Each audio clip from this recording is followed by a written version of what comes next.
Hey, what is going on guys? RvzStealth here, and in today's video, we're going to be taking a look at a few new builds and champions and rune setups that not a lot of people are using in the preseason, but that are performing very well. I made one video similar to this earlier in the preseason, so if you want to check that one out, then I'll leave an annotation on screen here. With that being said guys, let's get started. First up, we're going to take a look at a setup for Echo here. Now this is something that Shifter has been playing quite a bit recently in solo queue. He's been running Klepto Mansi on Echo. Stat-wise, Klepto Mansi does have the best win percent right now for any rune. It's not played very often though, and I'm going to give you like a rundown of the reason to why you would run it on Echo though. So Echo, his laning phase isn't the strongest. Depending on the matchup, you're not really going to be able to look for solo kills in the laning phase, especially if you're up against like a longer ranged mid lane champion. So what he's doing here is he's taking Klepto Mansi, and then basically how you want to use the Klepto Mansi in the early game when I was watching Shifter is what he does is he'll use his W to just get the shield, and then he'll go in with his E, get the Klepto proc, and then just back out, go for a little trade, and he'll only trade usually whenever he does have his W up. So whenever you have your W up, just look to get the shield from it, go in for a trade, and then back out. And then because you are also going to be building into the Frost Queens, the amount of gold generation you're going to be getting in the early game with Echo is going to be very good, and you will be able to reach a very early mid-game power spike. So overall, I do think that Klepto Mansi is still situational. Like, I would not really run this in a lane to where you're not gonna be able to play aggressive in the early game. If you're in a melee matchup up against another assassin, then I would definitely take this. But if you're in a lane to where you're against, say, like a Xerath or something, and you don't think you're ever gonna be able to really get onto the Xerath because he is longer range, then I would just take Electrocute in that situation. Next up, we're going to take a look at a jungler, and it's going to be Evelyn. So believe it or not, Evelyn is actually performing the best in 7.24 for any jungler, and she's doing very well for a few different reasons in my opinion. So Evelyn's mid game is actually one of the strongest for any junglers because you can go for Sork boots, you can also go for an early Haunting Guise, and then because your W shreds the enemy's magic resistance, the amount of burst damage and the one-shot potential you have with Evelyn in the mid game is some of the best for any jungler. She does have the potential to just completely take over a game and just make whoever she wants in the game completely useless. If she does end up getting ahead, I think that Evelyn is just one of the strongest junglers right now. So if you can play this champion well, then you're going to have great success with her in this patch. A lot of other junglers are also getting hit with nerfs recently, so like the lethality nerfs are bringing down a few of the other junglers. We saw Rammus get nerfed in 7.24b, and Evelyn is a jungler who hasn't really been touched in a while, so with these changes to the other junglers, it's kind of indirectly moving Evelyn up and making her stronger over the patches.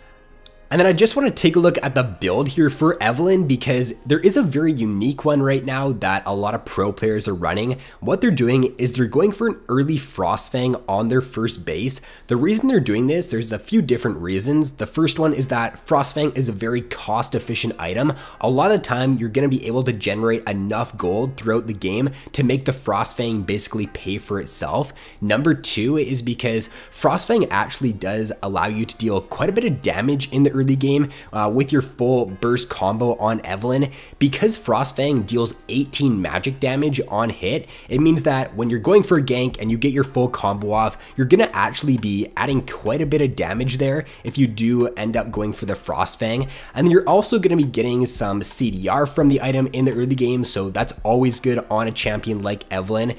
And the burst of movement speed you get with this item once you generate 750 gold from it is really good because on Evelyn, you're either going to be wanting to just continue chasing down the opponent to burst them down, or you're going to be wanting to assassinate the target and then get out of there right away. So because this does give you that burst movement speed, it means Evelyn is going to be a lot slipperier during mid to late game team fights, and it's just going to be a lot harder to catch her.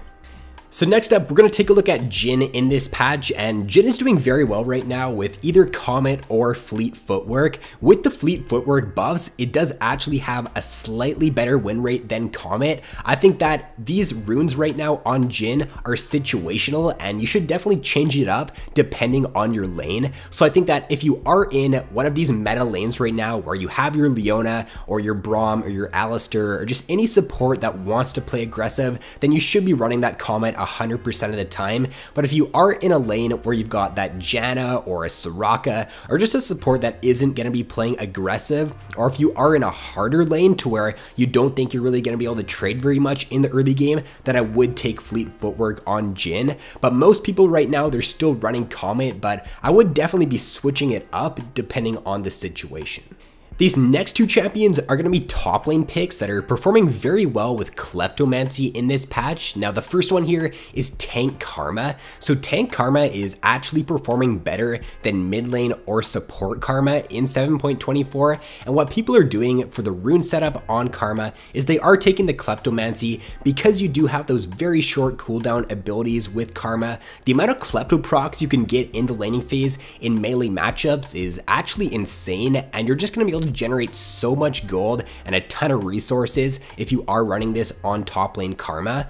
And then for the build on your top lane Karma, you're going to want to go for Iceborne Gauntlet first item a lot of the time. If you are in an AP matchup or up against an AP top laner, then you can go for an Abyssal Mask, and you can kind of interchange those two items depending on your top lane matchup. And then after that, going for a Spirit Visage in there just means you're going to be super hard to kill. The main reason to why this top lane Karma can work so well is because of the amount of healing you're going to be able to get from your W. You're going to be super hard to kill, and your amount of sustain during the mid game is absolutely insane. And then for the matchups for Karma top lane, what I would look to be playing her into is almost any melee matchup. You want to be able to get your Klepto procs off consistently in lane as Karma and just look to be bullying the enemy top laner. If you can't do that, then it kind of defeats the purpose of picking Karma top lane. If you're not able to bully the enemy top laner and you're not able to get the Klepto procs off, then you might as well just play a different standard top laner that is going to be a lot more useful come the mid to late game. And then the second top laner that is doing great in this patch with Klepto Mansi is Kale. Now Kale actually does have the best win percent for any top laner. Now keep in mind she only does have around a 1 or 2% pick rate, so that doesn't mean that she's just the best top laner in this patch. It does mean though that if you can play this champion well, then she does have quite a few pretty strong matchups in 7.24, and she can be a very strong pick. Now Klepto Mansi does have a 58% win rate on Kale. It's only picked 4.5% of the time though, so it doesn't really give you the best indication as to how strong it is on her. The reasons that I could think that Klepto Mansi would be good on Kale is because you really need to get to your Nashers and to your Ginsus to really start dealing damage on Kale and to really be able to carry team fights. And I think that by taking the Klepto Mansi, it means that you're gonna be able to hit your mid game power spike a lot faster, and you're gonna be a threat a lot earlier on into the game. So if you are in a melee matchup, then I would definitely consider running Klepto Mansi on Kale, try it out on her. Press the attack and lethal tempo are going to be the ones that are just more reliable and they are proven on Kale, but I think Klepto Mansi is definitely a very interesting choice on her. And then as you can see here, Kale's matchups are actually pretty good in this patch. She's doing great against a lot of the highly picked top laners, so 56% win rate against Ornn there. She's also got a very good win rate against Alawi, against Fiora and Shen. So overall, Kale is performing great in this patch against a lot of these most picked top laners. So another top laner that is doing very well in this patch here is Clad. Clad is performing the best for any one of these bruiser top laners, so he's doing a lot better than champions like Darius or Renekton or Jarvan right now in the top lane. So Clad did receive those buffs in 7.24b, which is helping him out quite a bit. And then he's also doing very well right now with Electrocute. Electrocute does have a 54% win rate on Clad with a pretty good pick rate as well at around 13%. 100%. And then press the attack, it is the one that most people are running on him, but it is definitely pretty interesting there that Electrocute does have that much of a higher win rate than press the attack. I don't think it means that Electrocute is just flat out better than press the attack on Clad, but depending on your matchup and depending on your experience on Clad, I think that it could be a pretty good option in certain situations. And then lastly here, two AD carries that are now performing a lot better in this patch are Sivir and Vayne. So with the recent nerfs here to lethality and the nerfs to misfortune, it's going to bring her down in power, and it means that these little bit of a weaker early game AD carries in Sivir and Vayne are going to just get completely smashed now by misfortune in the laning phase. Ezreal also did get a nerf, so that brings him down in power a little bit. So with these changes to other AD carries and these buffs to fleet footwork here in this patch, it is making Sivir and Vayne a lot stronger. So that is going to be all for this video. These were some new picks in this patch, some new runes and some new builds that not a lot of people are playing right now, and they aren't the setups that most people are running, but they are what's working best right now on a lot of these champions, and you should definitely try them out if you have yet to already. So that being said guys, if you did enjoy the video, then be sure to leave a like and subscribe if you've yet to already. So thanks for watching, have an awesome day, and I will see you in my next video.